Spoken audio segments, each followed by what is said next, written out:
Hello everybody, it's Hollow here, and you might be wondering, Hollow, what is this? Why is there an Animal Crossing video being uploaded? And you would be correct in assuming that to your viewer because I am mostly art. Well, my laptop decided it wanted to fuck me, so here we are. I've decided to do a little Animal Crossing speed build for y'all. So what I'm building today is a little arcade outside of one of my villager houses. Now, this island is based off of Danganronpa. It's named Hope's Peak. It's modeled after Jabberwock Island. And this arcade belongs to none other than the ultimate gamer herself, Chiaki Nanami. What I'm starting off here by doing is making the base outline of where I want the arcade to be. So it's all made out of light terracotta.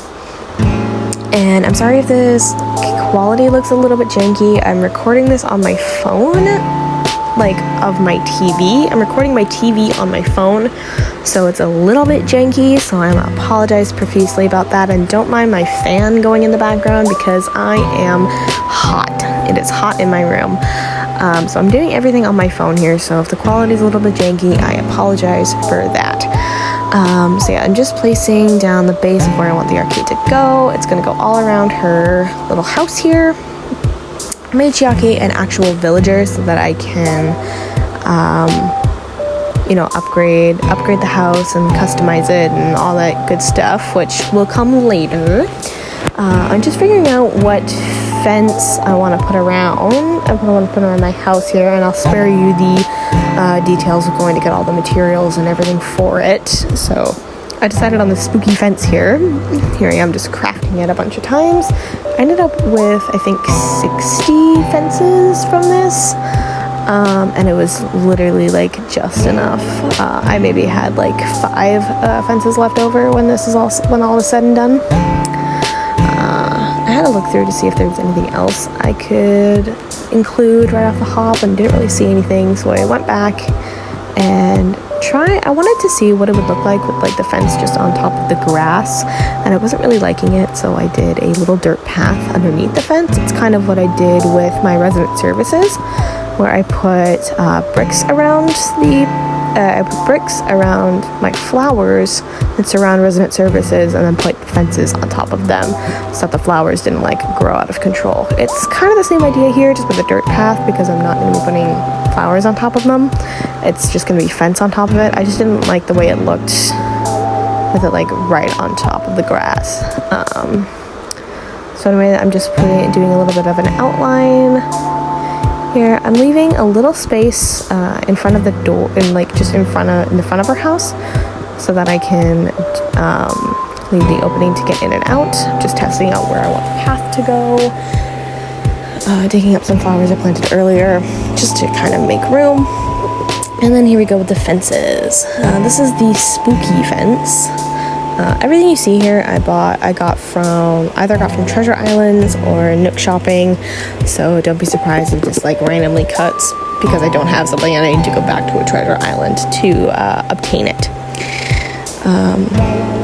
Same with a lot of my home loans that you'll see that I took the time to pay off later. I also got all the money from Treasure Islands. I'm a bit of a Treasure Island hoarder, so that's neither here nor there. I really like the way this fence looks. I like the way it turns into little hearts on the corners when they connect. It's super, super, super cute, and I'm really happy that I found the DIY recipe for it. So for the pattern on the ground, I wanted to do a starry sky kind of deal. I don't know if I didn't really like the way this first pass came out. This is actually the second pass of kind of what I wanted to do. You'll see me playing with the colors and everything a little bit, just to try and figure out what exactly I wanted to look like. I was trying to do a mountain kind of range in the background with I think I was going for like shooting stars or something, but it didn't really work the way I wanted it to. And I wasn't quite happy with it.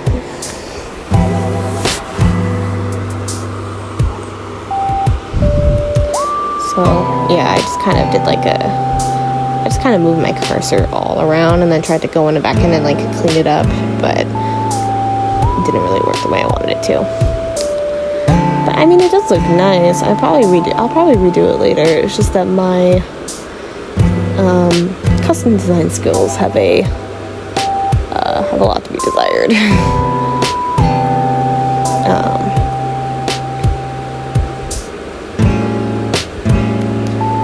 I tried to like make the shooting stars like bigger at the end and like taper off, and then I just kind of went wild and didn't really do much. And then I went back in and fixed it all.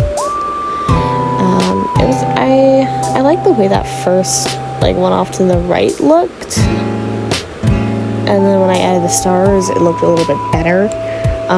But it just it didn't quite work the way I wanted to. I also went through and got a bunch of other like star patterns for the floor, but then they weren't working either, and it just wasn't working the way I wanted it to. So I decided instead to go with the classic checkerboard look from the first game that you know we know and love from Hope's Peak itself. And you'll probably see a lot of this checkerboard as I go, because I really like the way it looked. It turned out really nicely, and it's all symmetrical. You're never gonna have to worry about patterns not lining up properly or like whatever.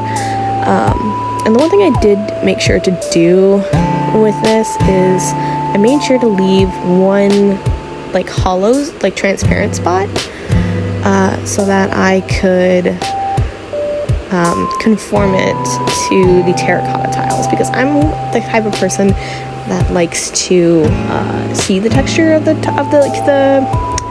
ground underneath the design. So I made sure to leave a transparent spot on all four sides, and I made sure to leave it on the white parts as well. And the reason for that is because I use the light terracotta. When you're like filling it all in with the transparent spots, they don't stand out as much as they do on darker surfaces. And I just kind of like the way it looked. It gives a nice texture as well. And you'll see I start like specifically with like one side, and I do all the edges first, because that's what's gonna take the longest, and then I just go back in and fill everything else in later.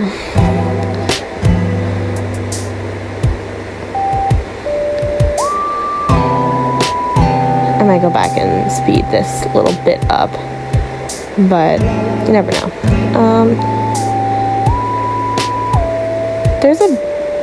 Honestly, I quite liked doing this build. It was super fun. It was I think I did it like midnight. It was at least midnight when I started this, and it's 3:46 a.m. Or wait, no. What is it? Yeah, it should be like 3:46 a.m. at the time of recording the voiceover. Scratch that, it is 5 a.m. at the time of recording this voiceover. But as you can see here, I'm just almost getting to the end of all the edges now, and then from this point on, we will be on to just filling everything in. And for that, I made sure that the last checkerboard design that I had a transparent spot right in the middle, so that it isn't as noticeable as everything else, if it's like on a darker surface or whatnot.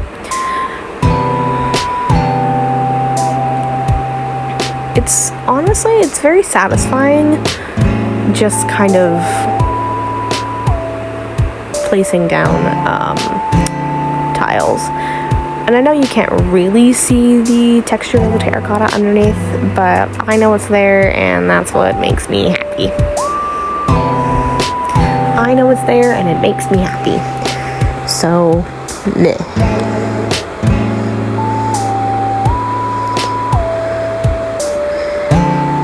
of at this point that I realized that I didn't really know what I was gonna do with this with this space right behind the house. I came up with the idea later on to have it as like a little employee area, which we will get to. But I decided to take a moment before I do anything else. I was gonna switch over to my other file, but I decided to do a quick. I decided to stop quick and just do the path that leads from resident services to Chiaki's house. And I don't know how I feel about it. I might keep it. I might change it. I don't really know. I like the way, I like how straight it is. I like the fact that it's like two paths high. These two awkward pauses here are just me talking to my mom in the background because she came into my room and was like talking to me. But either way, so I'm just finishing up this. It's gonna be all black with some blood splatters, which you'll see in a minute. I created the blood splatters myself, all that pink on there. I created all that myself. I'm actually very proud of them, honestly. And I just did the same technique as with the checkerboard, just one transparent space so that it doesn't overlap the grass. And it just looks pretty. It just looks nice and pretty. And you can see and you can actually see the texture of the stone underneath. So it's just a nice little touch I found.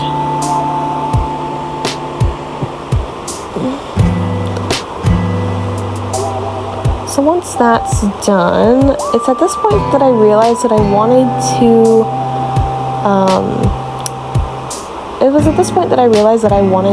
upgrade Chiaki's house and do the exterior into what you see behind me in this frame. I decided to do this before I actually did any building so that it was out of the way and didn't have to worry about it later.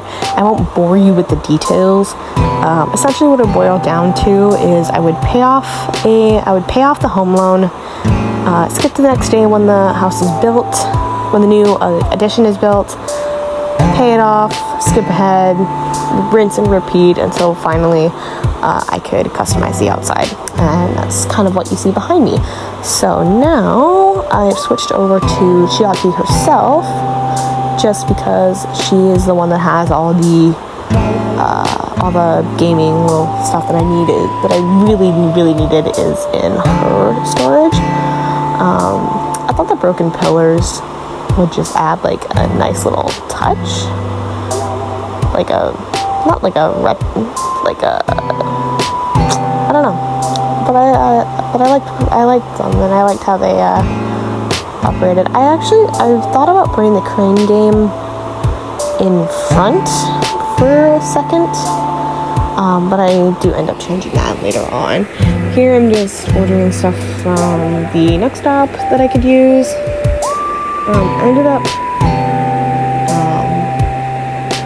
I think I only ended up not using one thing out of all the stuff I got. And after this is done, before I end up skipping ahead, I realized that I wanted to go to a treasure island and get the rest of the stuff that I needed, as well as like any extra money or anything that I needed. Because I did need a lot of stuff that I wouldn't be able to get through the shopping app normally. But as I was headed to the airport, I'm just collecting all my Nook miles here that I got from doing that. I realized as I was heading to the airport that I would actually need my other account, my Aki account, because that's the one with a linked Nintendo account. This one is just the spare account I use for when I play Breath of the Wild and I don't want to delete my original save, kind of thing. So I'm just putting everything into storage, and here I am in the airport, and smooth segue, I have everything that I need. I went to a treasure island off camera and got everything that I needed, including this cute little ABD to count as like the like the tokens, like the token machine, I guess. And then I got these little lockers for like people to like put their stuff in while they play, kind of deal. And then I wasn't sure what exactly I wanted to do. I put the goal pole in the back just to kind of, I don't know, give it something in the back, a little bit of something. And I knew I wanted to keep the middle open, so that was like a path to the ABD. I decided I wanted to do 4 of each thing, so I put some little arcade games in the front. Arcade games and crane games I did in the front, I believe. That's a capsule. Yeah, the crane games I did in the front. And then I realized as I was going toward the back, I set up the pinball machines and I realized I only had 3 pinball machines. And so what I did is I ended up putting the capsule toy machine on the end. And I thought that looked really nice when I did it on all of them. Just to kind of make it, I don't know, symmetrical. And I didn't really have a 4th thing, so I just ended up putting the rest of the Mario stuff in the back. Just as like a filler. I think my brain was like, oh, these are just things for like little kids to play with, blah blah blah. Like, I don't know. I ended up putting another locker right up front, and I finally got the idea to use this as like a backup, like a employee backups for like the games. So there's a crane game, 2 crane games, and an arcade game back there. And I just set up the other little rockets that I had in my pockets from just crap that I'd picked up along the way. And that is about it. I might go back and put some fencing around the little backup area. I might want to make it like an employees only type of deal. But for now, that's it. I really hope you enjoyed. I very much enjoyed building it. Again, I'm sorry if the quality is a little bit janky. I'm doing everything on my phone because I don't have a capture card and you girl balling on a budget. So regardless, if you did enjoy, give the video a thumbs up, maybe subscribe. I don't know, up to you really. Leave a comment down below on what you would like to see on a Danganronpa themed island, and maybe I'll make it happen. Anyways, I'll stop yammering. Check out the description and check out all of my socials, and I will see you all in the next video, whenever it may be. Catch y'all on the flip side.